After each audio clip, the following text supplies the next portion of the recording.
So I'm here today on Gunai Kurnai country, and I pay my respects to elders, past, present and emerging, and acknowledge that sovereignty was never ceded on this land. We're all soaking knee-deep in an extinction crisis. We need to act now. This is the continent with the highest extinction rate in the world and a world hotspot for land clearing. Some of the largest remaining intact forests in the world were here in East Gippsland. The colonial project functions without us doing anything. No one is coming to save us. If we want to turn the tide on what is happening in this country, we need to actively confront and push back against this colonial project. In Bairnsdale, there is a grey-headed flying fox colony on the river. There are records of flying foxes here back to the 1800s. This colony forms a vital link in the chain of East Coast colonies. It is central to foothills and coastal forests.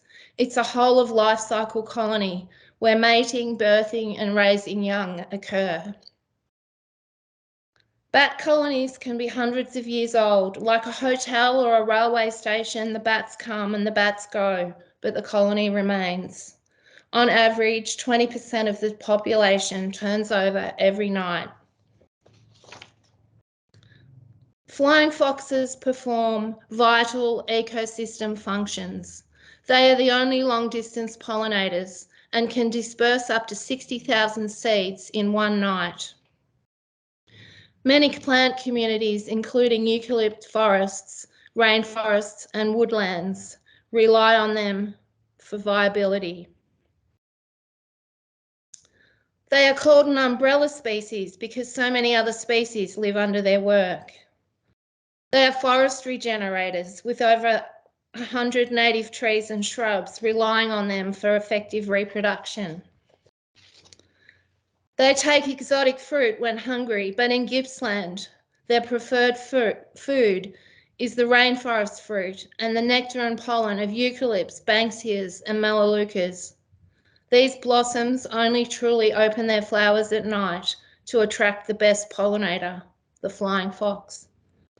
Dr. Les Hall spent a lifetime researching Australian bats, and he claimed that grey-headed flying foxes co-evolved with East Coast eucalypt forests in a 50 million year story of interspecies co-evolution. They carry pollen, seeds and genetic material across fractured forests and ecosystems. They can travel up to 100 kilometres a night. They need mature multi-species forests that flower sequentially up and down the entire East Coast. Grey-headed flying foxes are threatened with extinction due to land clearing and legal culling. We have known this for some time. They have been protected both state and federally for over 20 years. They give birth to just one pup a year and have the longest gestation and dependence period of any mammal their size. It takes up to 4 years for them to reach sexual maturity. There can never be a plague because the population is so slow to reproduce. Flying foxes represent the last of the world's great mammal migrations, and they are essentially one mobile East Coast colony following the blossom and the rainforest fruit of East Coast forest. One flying fox was recorded recently travelling 12,000 kilometres in just 1 year. In 2001, 40 new flying fox camps established more or less permanently in Victoria, many within urban areas. This was in response to extended drought and land clearing in New South Wales and Queensland. Flying foxes are in food crisis and are habitat refugees, and have been for some time.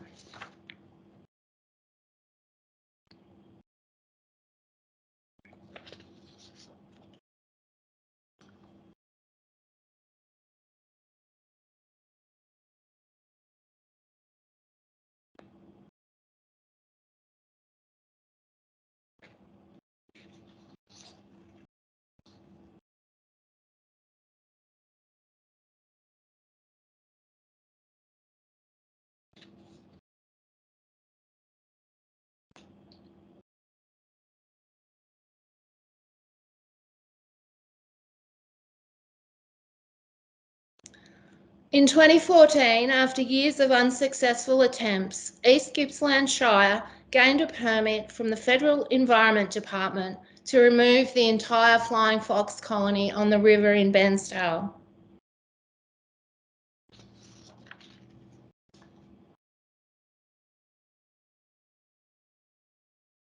The poplars and weeds were mimicking the ancient rainforest that once grew in pockets all along this big river.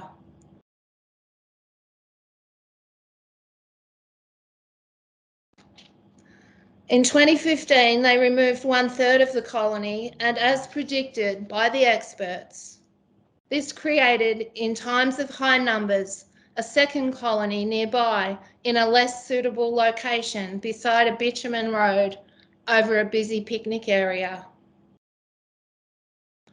Extreme heat is an ongoing issue for the survival of this species. At 38 degrees, they start to go into heat stress, and extended temperatures over 30 degrees, and they will die in epic proportions. On the 25th of January 2019, one full summer before the catastrophic bushfires, Bairnsdale was forecast for extreme weather. This is what flyout looked like the night before that day.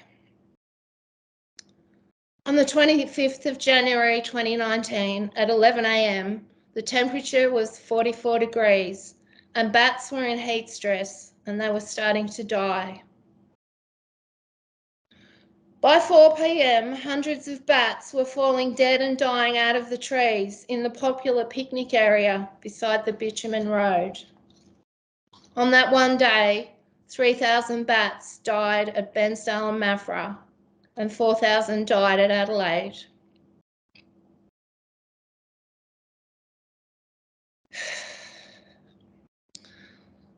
I'll never forget the silence of the colony that day, or the smell of the heat-stressed bats. I'll never forget the sound of the little bodies hitting the ground. And at 3 a.m, the babies started to cry for dead mothers. Delp spent days picking up dead and euthanizing dying bats from the picnic area, on the river, and in people's backyards. We could have done so much better. They called it a natural disaster, but there was nothing natural about roosting beside cleared roads over a bitumen road. The most deaths were over the bitumen road without any understory. Flying foxes need rainforest jungles to roost in to protect them from the weather. Impacts from extreme heat are reduced by dense vegetation and access to water and water intervention. All flying fox sites in Victoria need vegetation management.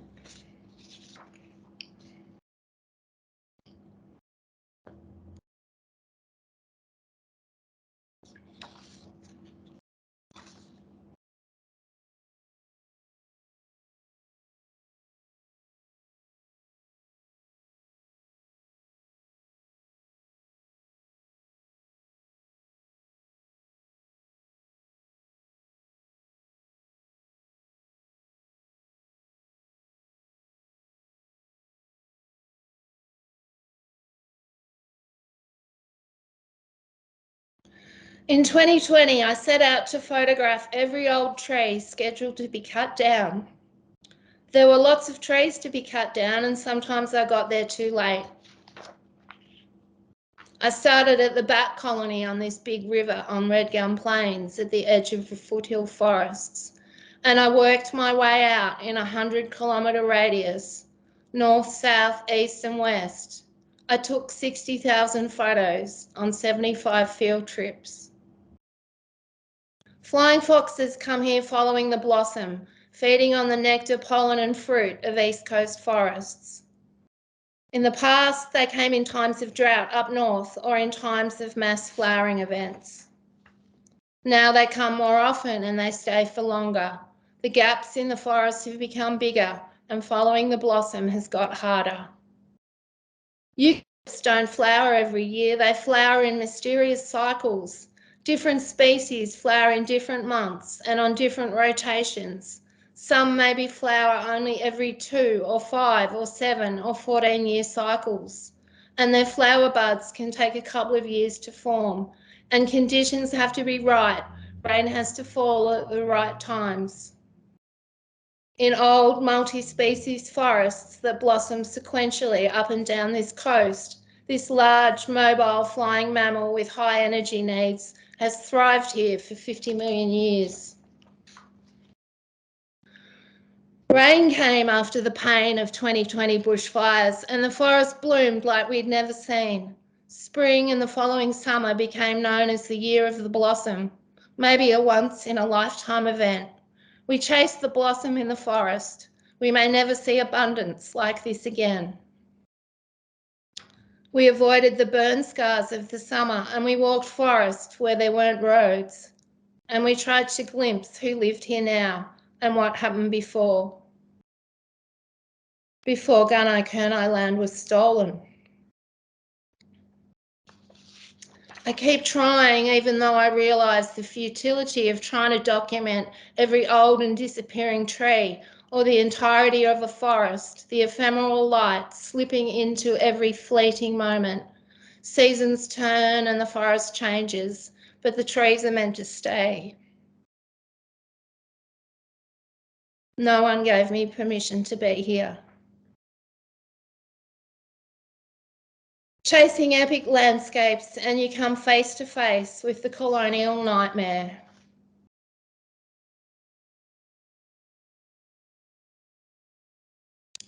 It is easier to document wastelands that let in the sky than it is to photograph the immensity of a living forest. There is a case in Gippsland for undoing names of murderers that lately have been given to mountains.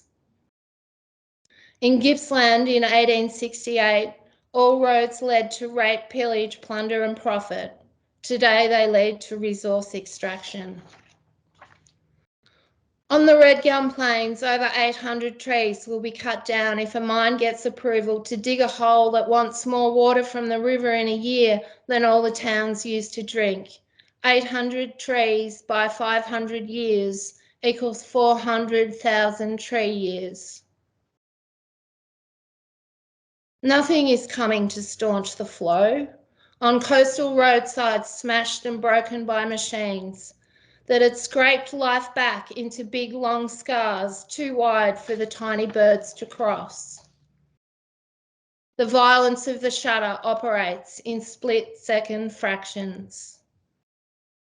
On the cadastral maps and plans, we could see the carving up of the eternal forest and sending it on trucks down the ever-widening roads. It all became finite. Up here, the forest howls and rattles like spinnakers in the wind, and the one on the edge of the remnant forest hits the empty space. The future is another country.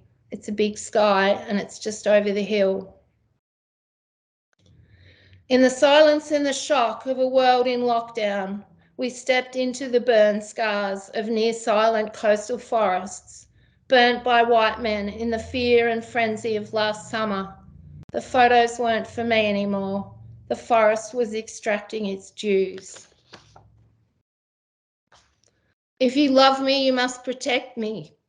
Otherwise, you exploit me, and it's all stolen land.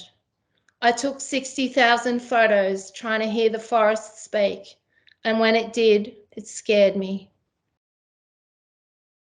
Blue oliveberry blossom arrived all over Mount Alfred, catching the sunlight. In the Cahoon forest a week later, there were just handfuls of blueberries drying on the forest floor. I followed my friend. She was stepping off mountains down into rainforest. That forest was soaking into our skin, and when we saw the old trees on the creek, we called out and we said, "We're here. We're here to stop the bulldozers. We're here searching for the holy grail that will staunch the flow of rivers bleeding brown. We are here."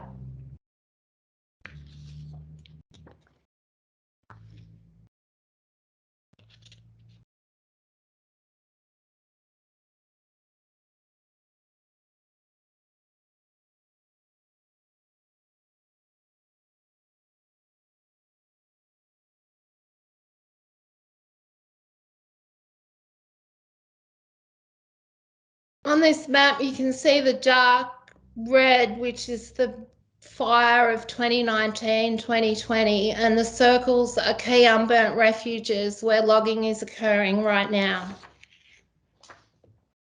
Another 25,000 hectares will be logged by 2030 when they say logging may end. In the past 20 years, 3,000 coops and 60,000 hectares has been logged. 500,000 hectares has been logged since the 1960s. The coloured marks on the map is logging history, and I'm just going to go quickly through the decades, starting with the 60s, 70s,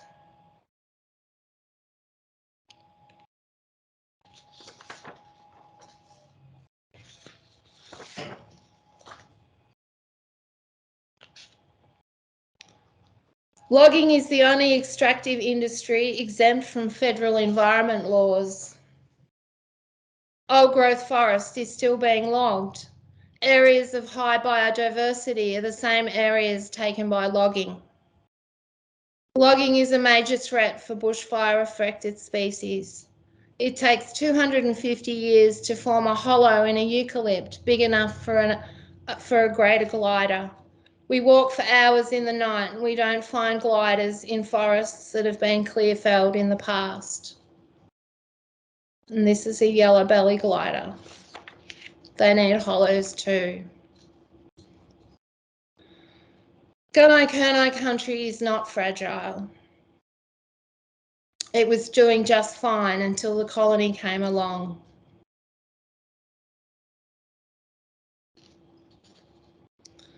Vic Forest claims all logged areas are regenerated, but recent evidence contradicts these claims.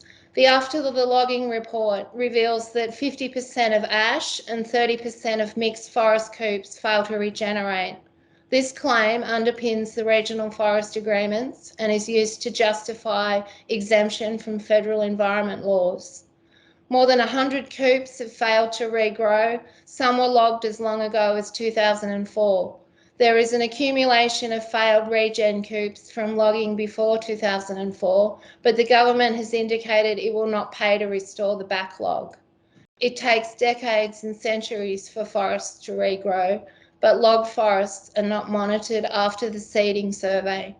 Vic forests get to log the forest for free and hand it back as mere seedlings to DELP, even if the regen fails at any time in the future due to drought, browsing and fire. It's no longer their responsibility.